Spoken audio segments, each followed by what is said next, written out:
it's a funny story, isn't it? Because it's kind of predictable in certain ways. Like Joseph's strategy is not so great.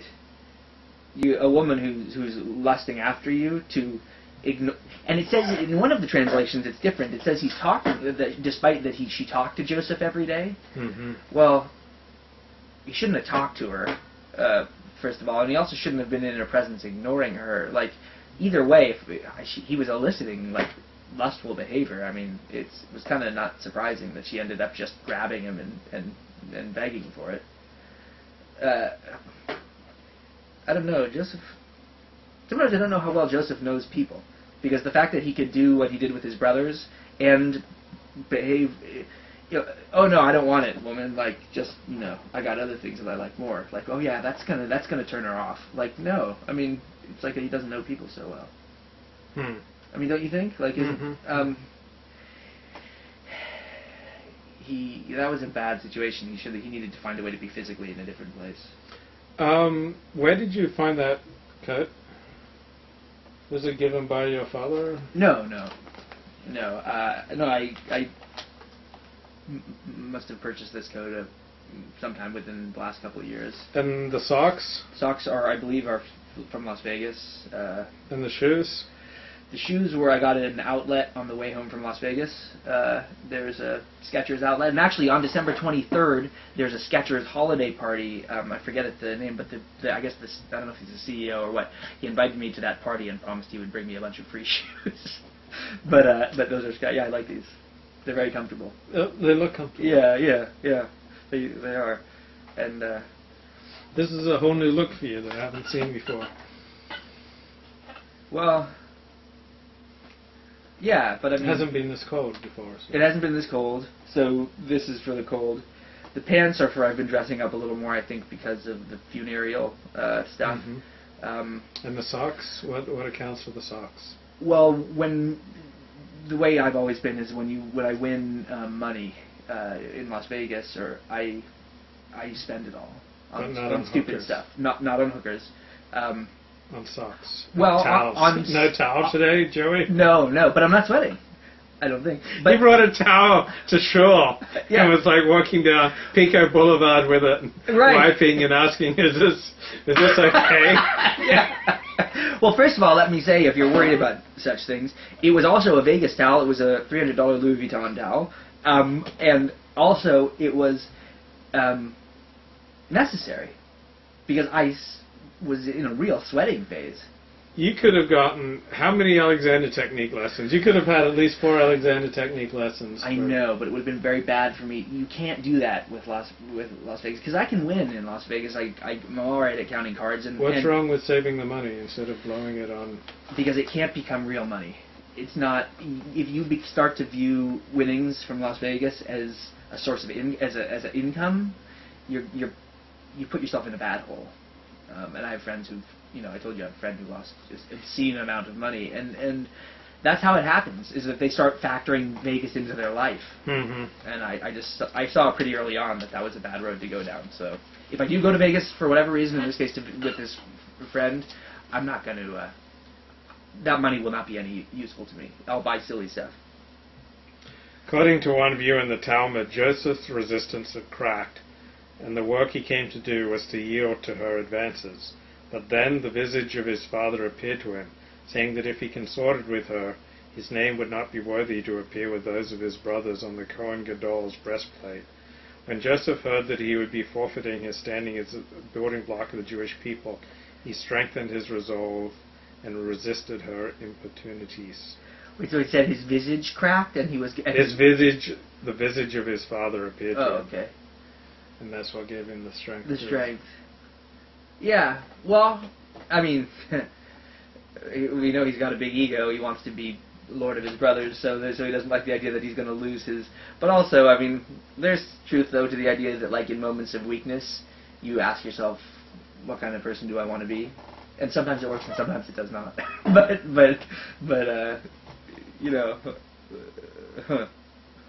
I remember the last few years, like the last 7 years, I've had a rabbi who was my rabbi. And so I would see him in my visage at all sorts of times. And I kind of lived in fear that I was going to get that email from him kicking me out of shul. So I kind of lived in fear for 7 years. And then the email finally came about 5 months ago, and I got kicked out, and now I don't live in fear anymore. Right. Now I can do what I want. Well, now I don't have his visage in front of me, and I can consort with Potiphar's wife to my heart's content. Well, I mean, whether you choose to consort with Potiphar's wife or not, to me that's a beautiful story you just told, because there's a lot of truth in that story. I mean, and the truth is, I think we grow up with, whether it's father or whatever, you grow up with the image of, this is what you've got to do, boy, and it's kind of not a good way to roll, because you discover, because then at moments of failure you realize, well, I didn't really want that anyway, so I'm kind of glad it's over. And so that shouldn't be what, I think for me, that's not what I want to be. What governs me is not the face, the frowning face looking down and saying, boy, do this. It's me figuring out, this is what I dig, That's I guess where I'm at. Does that make sense? Absolutely. Yeah. Absolutely. Yeah. I mean, I'm not there, I still have... You still have work to do? Yeah. But I try, and but it's hard, I think we reenact our... Because who is that visage? The visage of this particular rabbi. Now, I'm really not... This isn't about you. I'm saying, I'm applying what I think is a general truth to you. The rabbi is really just another father. And in times in my life where there's been someone who I was like, oh, I gotta do it right, and this is how he would say, it's just a replacement for my dad. And it's like, then you go through your life reliving your childhood again and again. And, who wants that? I mean, What things stood out to you in this week's Torah portion? Well, I mentioned there was this was a very rich one for me. So let me scan through and try to focus on a couple. I guess one, what I already mentioned, the conflict between the idea of Joseph, who was great at uniting people and who wasn't arrogant because he was willing to be the assistant, the perennial assistant to great men, with the fact that he didn't seem to know how he hurt people. And I guess for myself, I want, that's not good. So the other...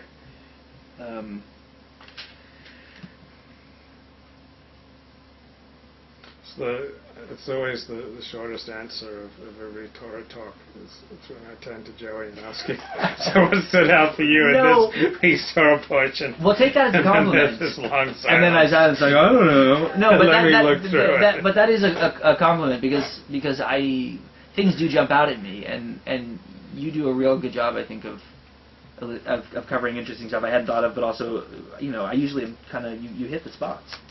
I mean that like not quite so luridly as I Puerto Rican cultural icons and Italian war heroes, right? And Jewish painters. All right, I guess It's the book of Joey's extemporaneous thoughts on Torah. It shouldn't be. No, I should come in with slim volume. It's all right. Well, I should come in with well-formed thoughts. Right, this is the volume of this is Joey's commentary on the Torah. Well, I noticed at my father-in-law's funeral I spoke, and I think I was the only one who just kind of went up there and winged it. And I bet that was an awe-inspiring speech to hear. Well, people seem to like it, but no, I didn't just wing it. I brought up a few things that were important to him and read them, and then I also knew the things I was going to talk about, but I didn't write it out. What's that Irish song that they do at funerals? Which one? Denny Boy? Oh, Joe. Did you sing Denny Boy? No. Okay. No, I considered breaking into song, but I thought that might be too weird. Did you do an interpretive dance at your father's funeral? No. Your father-in-law's funeral? But I was very physically expressive up there. How do you think they would have reacted if you'd said, instead of giving a talk, I'd just like to do an interpretive dance?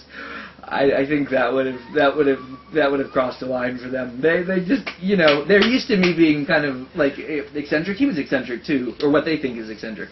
But like the certain There's a line, I think I mentioned it in the Woody Allen in Crimes and Misdemeanors, like, if it bends, it's funny, if it breaks, it's not funny anymore.